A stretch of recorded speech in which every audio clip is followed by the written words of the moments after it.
The bridge connecting the island and the land stands comfortably like a space for crossing the bridge. Here, the boundary between nature and artificiality disappears.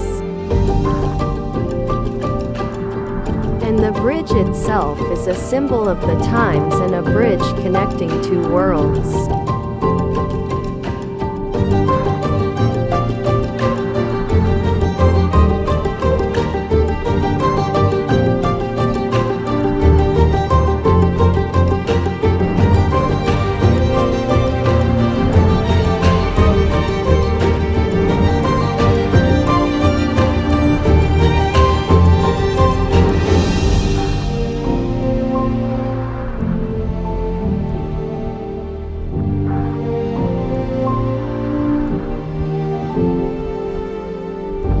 This huge structure made up of connections and islands is not a viable means of communication.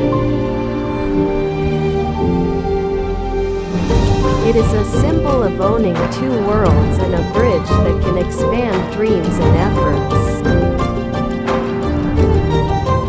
Each position and cable